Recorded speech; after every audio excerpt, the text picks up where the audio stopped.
এমি Martinez.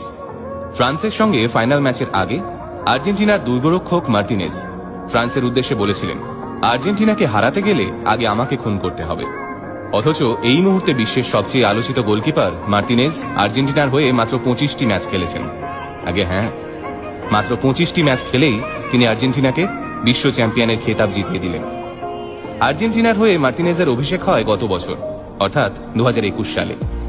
Arsenal ক্লাবে জায়গা পেতে এই মার্তিনেজকে 10 বছর অপেক্ষা করতে হয়েছিল। ঠিকই শুনেছেন, 10 বছর আর্সেনালের বেঞ্চে চুপচাপ বসে থাকতেন এমি। অথচ মাত্র 17 বছর বয়সেই আর্সেনালের ইউথ টিমে জায়গা পেয়েছিলেন এমি। আর্জেন্টিনা ছেড়ে ইংল্যান্ডে পাড়ি দেওয়ার সময় কান্নায় ভেঙে পড়েছিলেন এমির মা আর ভাই। বারবার বলছিলেন, আমাদের ছেড়ে এত দূর যাস না। খানিকটা দূরে দাঁড়িয়ে এমির বাবাও হাউ হাউ করে কাঁদছিলেন, কিন্তু ছেলেকে আটকাননি, কারণ তিনি জানতেন তিনি এমির পড়াশোনার খরচা দিতে পারবেন না। এমিও জানত তার বাবা গরিব। বিশ্বকাপের ফাইনাল, এমবাপের ক্যারিশমায় খেলা গড়িয়ে গিয়েছে টাই ব্রেকারে। ইতিহাসের অন্যতম সেরা খেলোয়াড় লিওনেল মেসির হাতে বিশ্বকাপ উঠবে কিনা তাই নিয়ে শুরু হয়ে গিয়েছে সংশয়। 36 বছরের অপেক্ষা, ফাইনাল ম্যাচ টাই ব্রেকারে।